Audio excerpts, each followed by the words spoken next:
A small latte might sell for $6.25. The coffee beans inside it may cost less than 60 cents. The milk may cost another 40 cents. Add a paper cup, a lid, and a small amount of syrup, and the drink may still contain less than $2 of direct ingredients and packaging. That sounds like an incredible business. Spend less than $2, collect more than $6, repeat the process hundreds of times per day.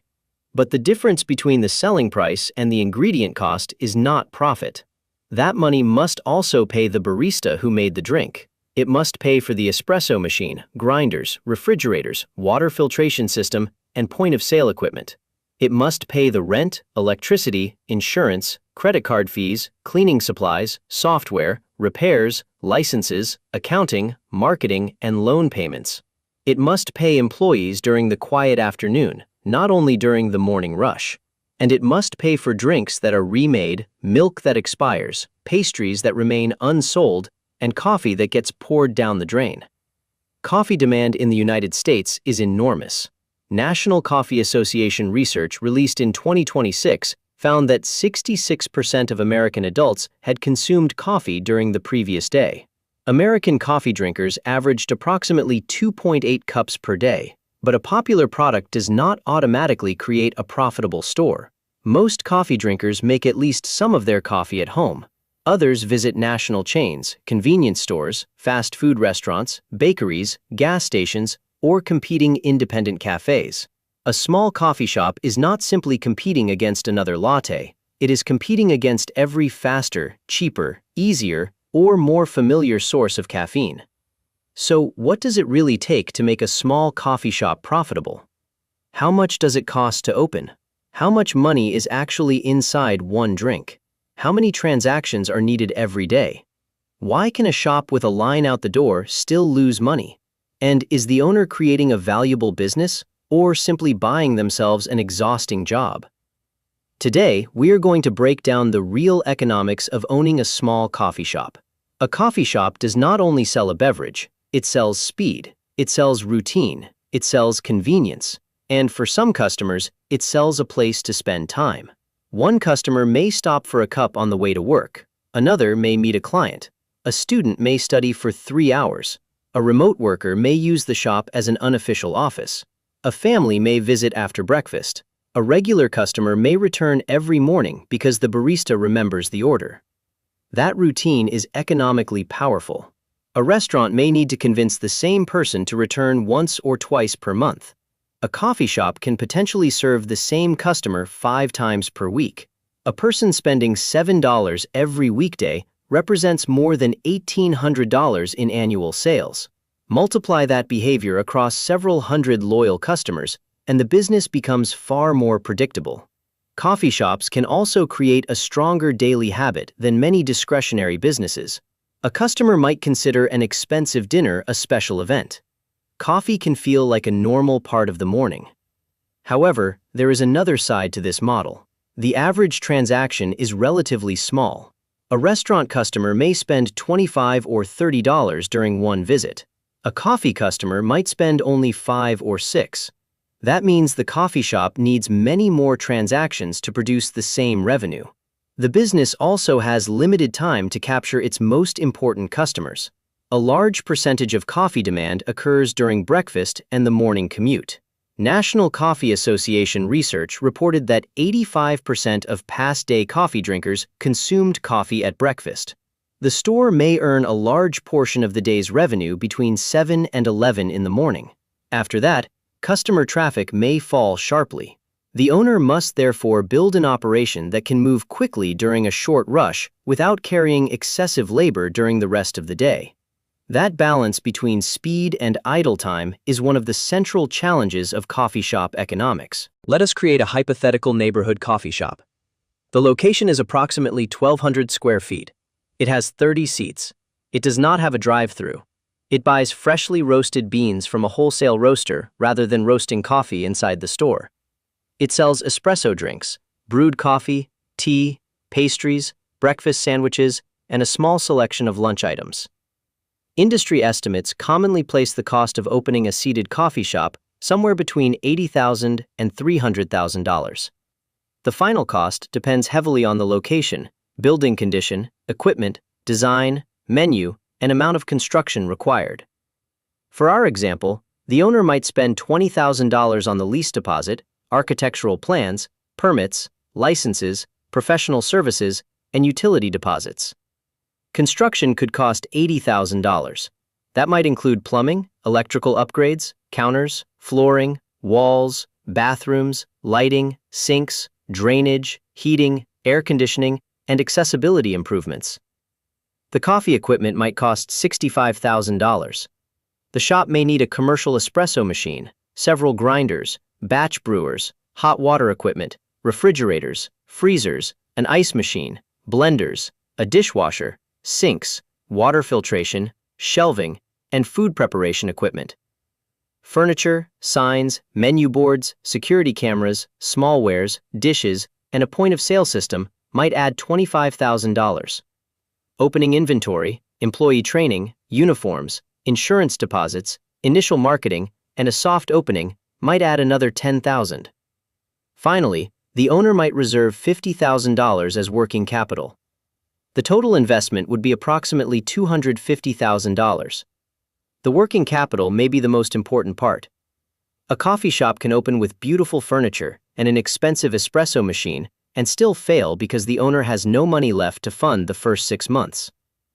The Small Business Administration recommends separating one-time startup expenses from recurring monthly expenses, so the owner can determine how much capital will be required before reaching break-even. Opening the doors is only the beginning.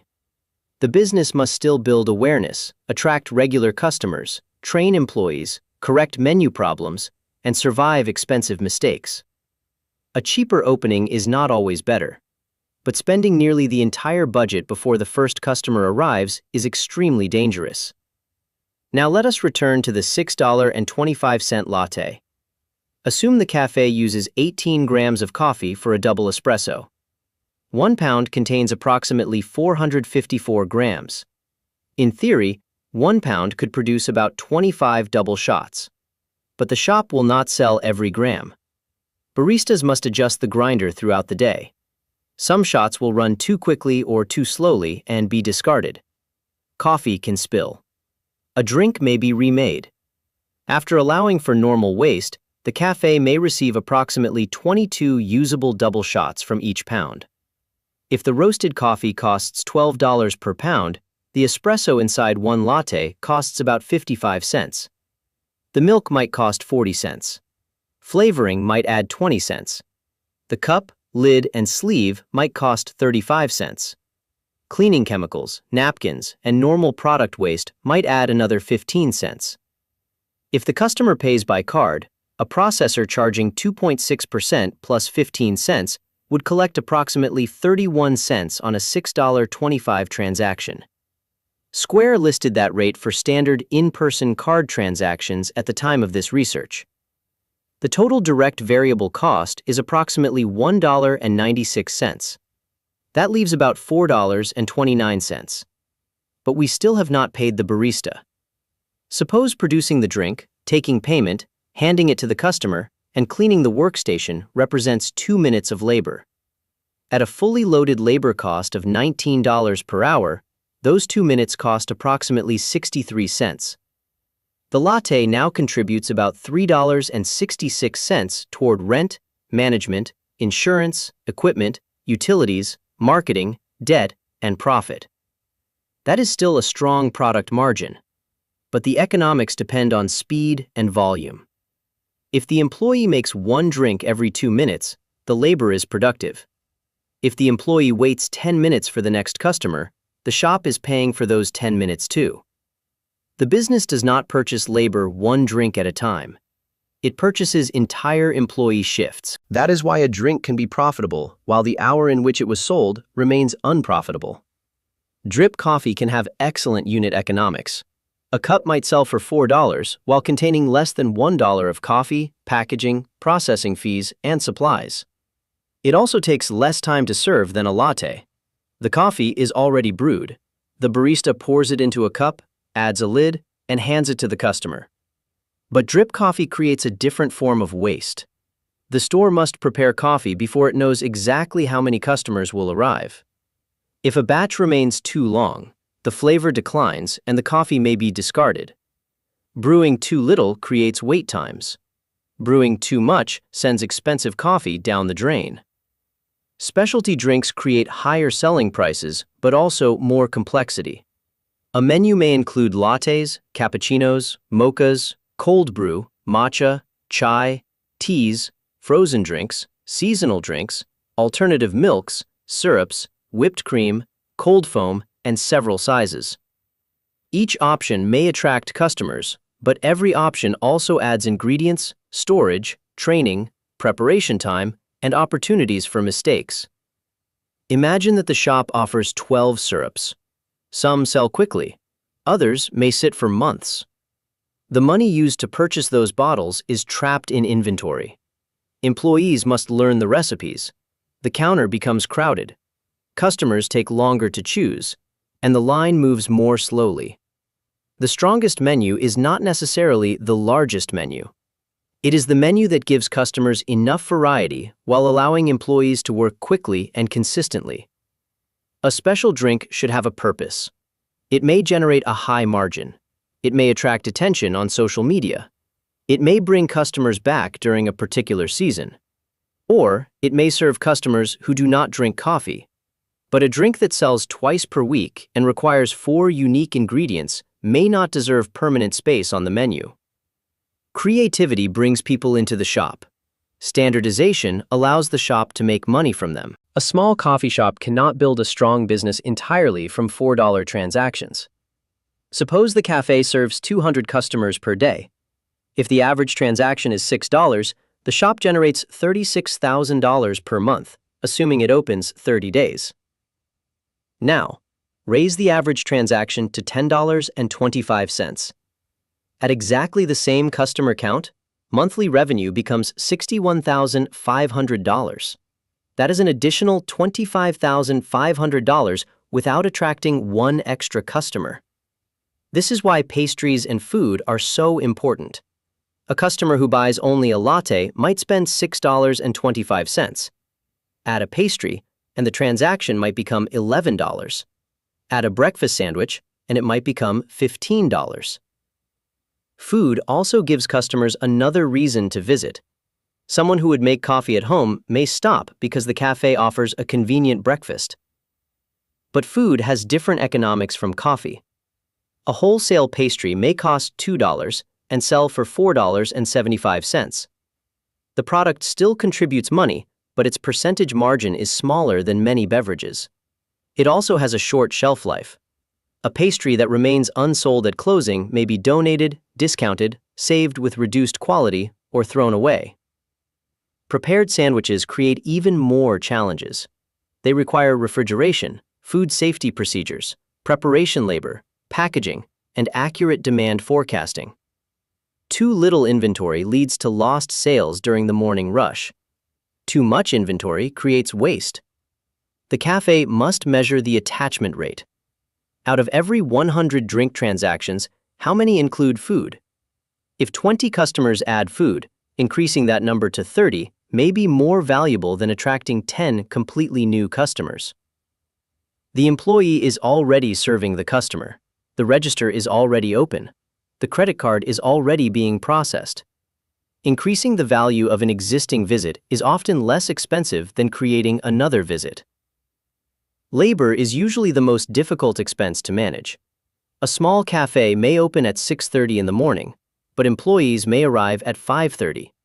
Someone must unlock the store, prepare the espresso machine, adjust the grinders, brew coffee, fill the ice bins, stock milk, prepare food, count the cash drawer, inspect the dining room, and organize online orders.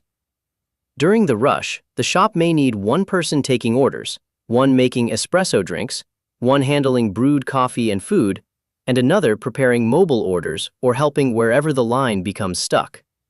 Then the rush ends.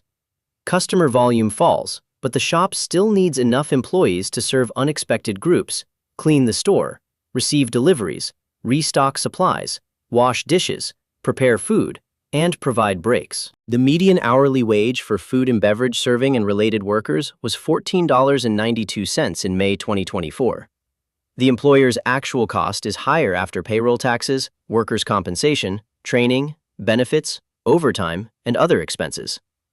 Across limited service restaurants, salaries, wages, and employee benefits represented a median of 31.7% of sales in 2024.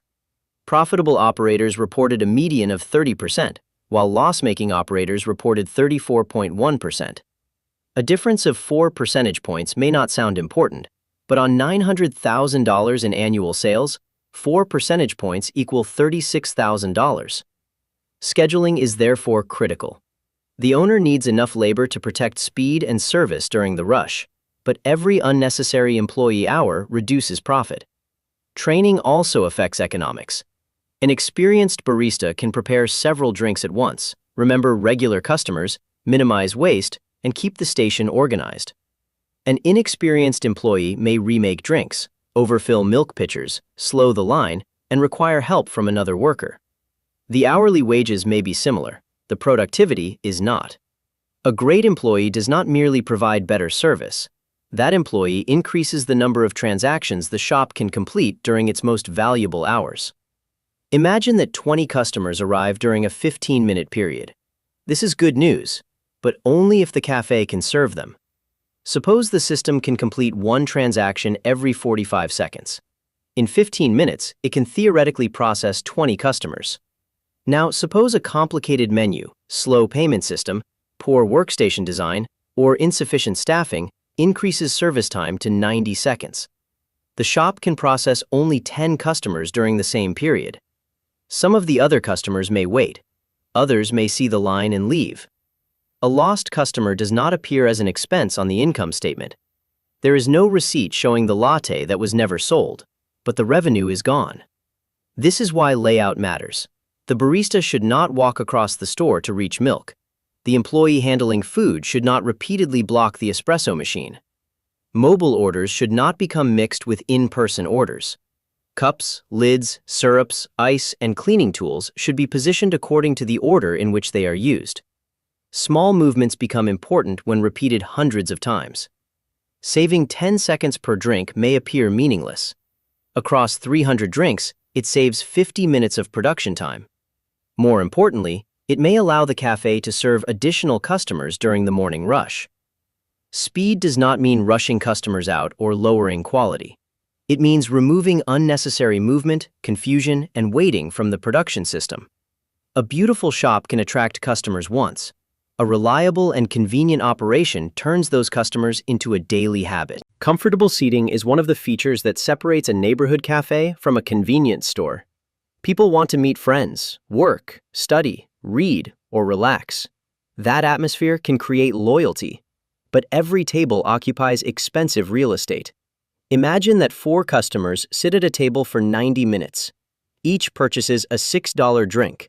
The table produces $24 in sales. Now imagine a restaurant using the same table for 2 groups during that period, with each group spending $40. The restaurant produces $80 from the same amount of space.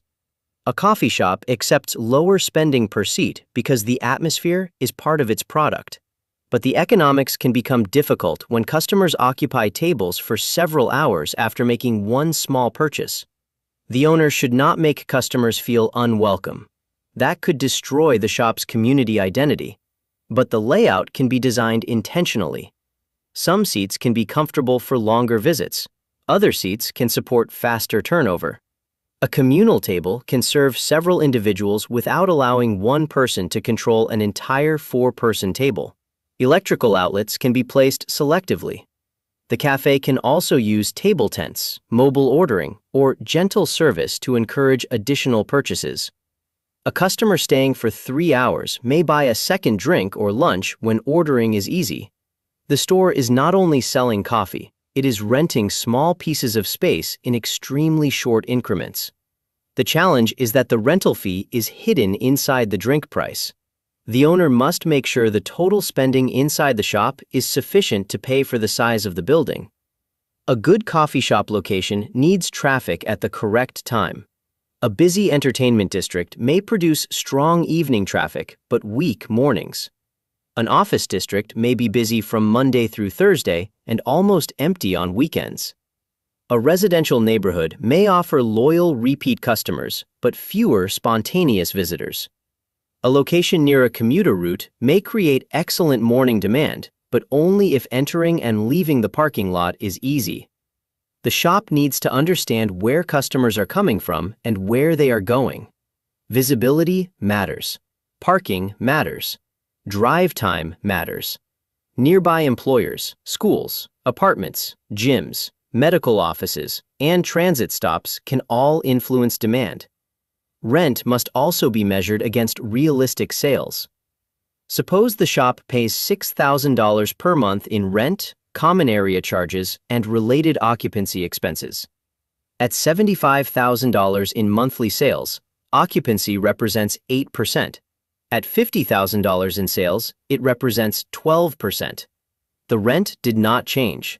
The sales did. Restaurant cost benchmarks should not be treated as universal rules, but they show how quickly occupancy can pressure a small business.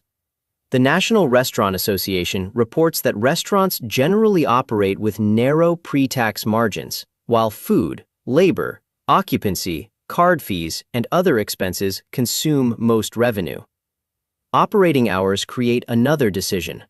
Opening earlier may capture commuters. Staying open later may attract students and evening customers. But every additional hour requires labor, utilities, cleaning, and management attention. An hour generating $150 in sales may be worthwhile. An hour generating $30 while requiring 2 employees may lose money. The owner should examine sales and labor by hour, not only by day. Sometimes reducing operating hours can increase total profit even though total revenue falls. The goal is not to remain open as long as possible. It is to remain open during the hours that customers value enough to support the cost. Now let us calculate the break-even point for our hypothetical coffee shop. Assume the average transaction is $10.25. Ingredients, food, cups, packaging, card fees, and other sales-related expenses consume approximately 31% of revenue. That leaves 69 cents from each additional sales dollar to pay fixed and semi-fixed expenses. Now assume the shop has $48,000 in monthly fixed and semi-fixed costs. That could include $25,000 for base payroll and an owner-manager salary, $6,000 for rent and occupancy, $2,500 for utilities, $8,500 for insurance, accounting, software, cleaning, repairs, marketing, internet, trash removal, and other expenses, $3,300 for a business loan, and $2,700 for miscellaneous fixed obligations. To calculate break-even sales, divide $48,000 by 69%. The result is approximately $69,600 per month. At an average transaction of $10.25, the shop needs approximately 6,790 transactions per month. If it opens 30 days, that is about 226 transactions every day. 226 transactions is the approximate point where the business covers its expenses but produces almost no additional profit. At 150 transactions per day, monthly sales would be approximately $46,000. The shop would likely lose a substantial amount of money. At 200 transactions per day, sales would be approximately $61,500. The cafe might look busy and still operate below break-even. At 240 transactions per day, monthly sales would be approximately $73,800. The business may finally produce a modest profit. At 300 transactions per day, monthly sales would exceed $92,000. The cafe could become attractive if labor, waste, and other expenses remain controlled. This is operating leverage. The shop does not need a second building when transactions rise from 226 to 300. It will need more ingredients and possibly more employee hours, but the rent, insurance, software, and much of the management cost remain similar. Below break-even, the fixed expenses punish the owner. Above break-even, those same fixed expenses can create strong profit growth. Coffee beans are globally traded agricultural products. Their cost can change because of weather, crop conditions, shipping, currency movements, tariffs, and supply disruptions. In June 2026, the average American retail price of roasted ground coffee was approximately $9.46 per pound, following a record of more than $9.72 in April. These are grocery retail prices rather than café wholesale contracts, but they illustrate the pressure that rising coffee costs can place on the supply chain. A coffee shop may respond by raising prices, using a different bean blend, negotiating with the roaster, reducing discounts, or accepting a lower margin. But customers notice coffee prices. A 25-cent increase may appear small to the owner. A daily customer may interpret it as an additional $65 per year. Milk creates a different risk. Baristas often pour more milk into the pitcher than the drink requires. The unused milk may be discarded after steaming because its texture and temperature have changed. An extra ounce does not look important. But suppose the shop wastes 1 ounce of milk across 300 drinks per day. That equals more than 18 gallons per month. Waste can also come from syrup, coffee used to adjust grinders, incorrectly made drinks, damaged pastries, excessive napkins, free add-ons, and employee consumption. The goal is not to become so restrictive that service suffers. The goal is to measure the difference between what the store should have used and what it actually used. A shop can sell thousands of drinks and still lose profit through hundreds of tiny leaks. Coffee shops have one major advantage over many small businesses. The product can become a routine. A loyal customer does not need to reconsider the purchase every morning. The decision becomes automatic. That makes loyalty programs extremely valuable. A points program, prepaid balance, subscription, or simple buy 10 get 1 free card gives the customer another reason to return. But discounts must be calculated carefully. A free drink after 10 purchases does not reduce revenue by only the ingredient cost of that drink. The program also changes the effective price of every purchase leading to it. The owner needs to know whether the program creates additional visits or merely discounts visits that would have happened anyway. Mobile ordering can improve convenience and allow customers to skip the line. Off-premises orders are now a major part of limited-service restaurant traffic, and customers increasingly value speed, digital ordering, and loyalty benefits. But mobile orders can also overwhelm the bar. Imagine that 10 online orders arrive at the exact moment 10 customers enter the store. The employees now have 20 customers, but only one production line.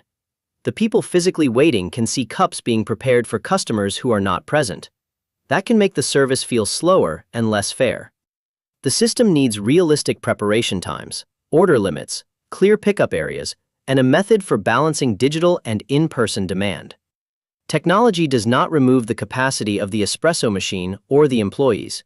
It simply creates another way to access that capacity. A successful small coffee shop usually has several characteristics. It has a convenient location. It creates a strong morning routine. The menu is focused. The production line is fast. The employees are well trained. The average transaction includes more than one low-priced drink. The shop schedules labor according to actual demand. It tracks waste. It encourages customers to return. And the owner understands the break-even transaction count. The coffee itself must be good. But good coffee is only the starting point.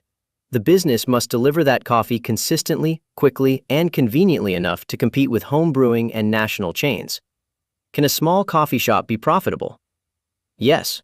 A strong neighborhood cafe can create loyal customers, recurring daily sales, and attractive margins on beverages. Specialty coffee demand is substantial. In 2025, 46% of American adults reported drinking specialty coffee during the previous day, up significantly from 2011.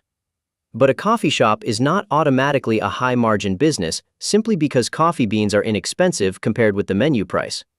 Across limited-service restaurants, food and non-alcoholic beverages represented a median of 32.4% of sales in 2024, while labor represented another 31.7%. After rent, utilities, card fees, repairs, insurance, software, marketing, debt, and every other expense, only a small percentage may remain. The owner must also separate salary from profit. Suppose the owner works 60 hours per week managing employees, placing orders, covering shifts, cleaning equipment, handling payroll, and solving emergencies. The owner deserves compensation for that work. Only the money remaining after paying a reasonable owner-manager salary should be considered a true return on the investment. Otherwise, the owner may have invested $250,000 simply to purchase a stressful full-time job. The best coffee shops create both: a salary for the owner's labor and profit for the owner's capital and risk. Because the secret to owning a profitable coffee shop is not buying beans for cents and selling drinks for dollars. It is moving enough customers through an expensive system during a limited number of valuable hours while giving them a reason to return tomorrow. And that is the real economics of owning a small coffee shop. If you enjoyed this breakdown, subscribe to our channel for more simple explanations of how everyday businesses actually make and lose money.